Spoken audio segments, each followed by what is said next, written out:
every now and then. A car that defies every rule is born.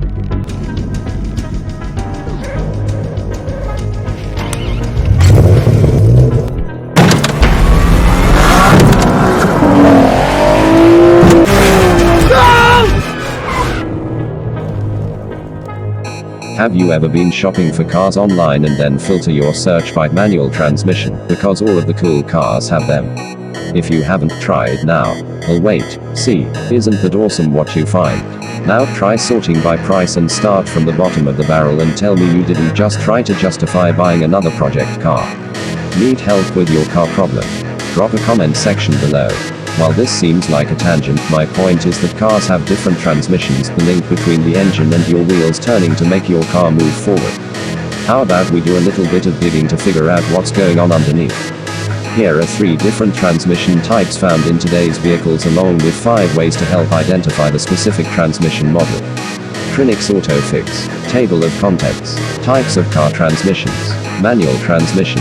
Manual transmission. How it works. A manual transmission is, like the name suggests, more of a hands-on approach to shifting gears. Remember when you had a bicycle and, if you stayed in the same gear all the time, you would have more trouble getting up hills. Remember when you got up that hill finally, and then when you started to descend, you couldn't spin your legs fast enough to get any more speed? That's because you didn't shift.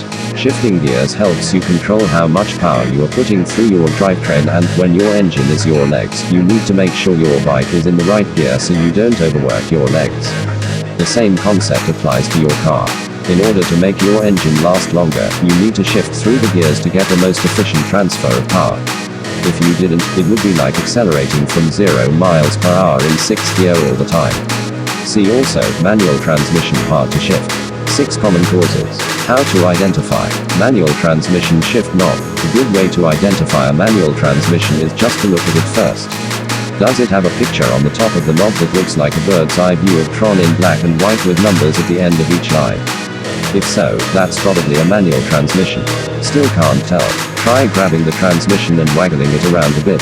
The owner might have left it in the neutral position, not in a gear, so you'll get a lot of play left to right, forward and backward. If it's not moving at all, it's either not a manual transmission or it's still in gear. Since we still might not be able to tell at this point, look on the left or right side of the transmission and check to see if there are letters and numbers like P, R, N, D, 1 and 2. If there are, then that's what we call an automatic transmission. See also, semi-automatic transmission overview. Automatic transmission. Automatic transmission sipping. How it works. Just like manual, signifies doing something with your hands. Automatic, where it applies to transmissions, means that the car will basically shift itself. This is how 99% of cars these days shift. You get in the car, turn it on, put the transmission to D4 drive, let off the brake, and you are on your way. As you press the accelerator, the engine speed increases, spinning the transmission a bit faster. This will increase the oil pressure, trigger a sensor that will shift the transmission into a higher gear. This will lower the engine speed, allowing you to move down the road more efficiently as you won't be using as much gas. How to identify. While this transmission still has a stick that you grab to move it into the drive gear, it won't have nearly as much play and it won't give you a series of numbers 1, -5 or 6 normally to choose from. The shift lever will either be on the steering wheel column or just to your side towards the middle of the car. Reach and move the lever towards the R to get the car out of park and go to reverse. This will allow the car to move backwards if you need to back out of a parking spot or make some space between you and an obstacle. If you want to coast down a hill silently because you don't want to wake up your parents, throw the transmission into the N neutral position. This way, you can kill the engine as you roll down the final hill to your driveway. Asterisk asterisk, please note we do not recommend killing the engine in your car as it makes it harder to steer as you don't have power steering anymore. Asterisk asterisk, I'm just mentioning this in a theoretical sense. Drive is pretty self-explanatory. In this position, your car will move about in the most efficient way possible.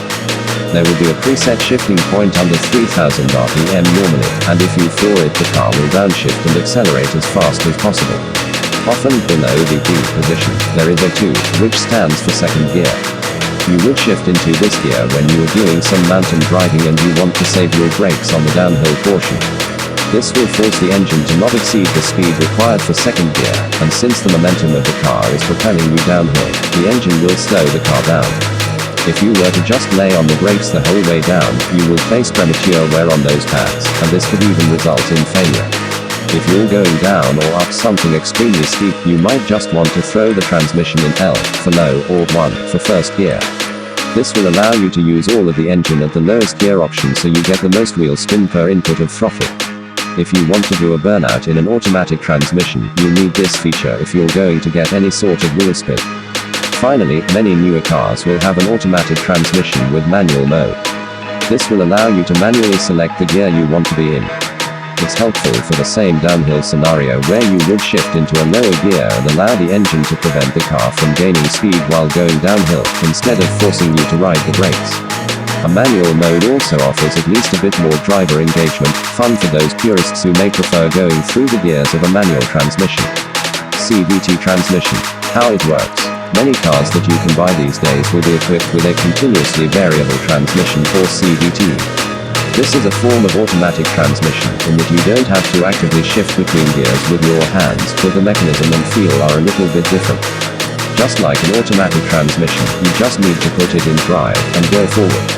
The CVT will feel more smooth than a standard automatic because you won't feel it shift between one gear to the next.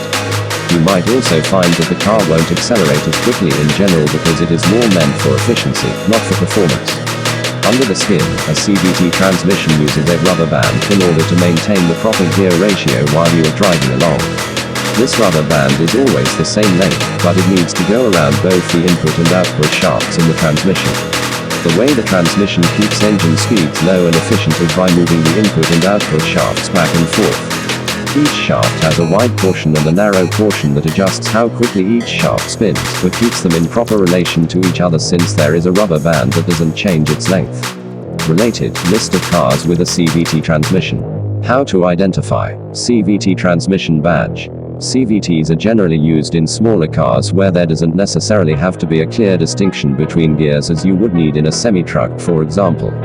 With smaller cars, all forces are less severe than what you are dealing with in a large truck, so you can get away with a CVT. Another great benefit of a CVT is that they are very efficient in that they are never causing the engine to use more power than it needs.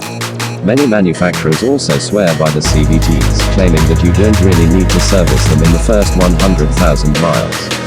How to identify the transmission model. How to find transmission code. Number 1. Check the driver's door card. Open the driver's side door and look down on the inside door frame closest to the rear of the car. This is where the vehicle-specific information card will be, and you'll be able to see what transmission model your car is equipped with, along with the engine specifications, car model number, and other information. Number 2. Check the owner's manual. This one's pretty self-explanatory, but you should dive into the glove box and get out the owner's manual and search the index for transmission. This will give you a page number that you can use to get information about your transmission. Not only will this page tell you what transmission model you have, but it will also give you helpful service intervals, recommended fluid types, and other helpful function info that could help you when the going gets tough. See also Chilton vs Haynes, who makes the better repair manual. Subscribe. Number 3. Check into the engine bay. Most cars will have a description of what's going on transmission-wise under the hood. It will tell you whether you have a CVT, automatic or manual transmission. But it may also tell you what type of engine oil to use, coolant temperature recommendations, warnings, transmission fluid recommendations, and how long it's been since you changed your timing belt or timing chain. Number 4. Oil pad. If the above easier solutions don't work, or that information is missing for some reason, you might want to look into the business you are buying it from or the previous owner. There could be some sketchy nonsense going on, so if you are buying it, walk away. If you already own the car and you can't make the above solutions work, crawl under the car and check the transmission oil pad. It will have a small card on the side as well, which will give you the exact make and model of your go.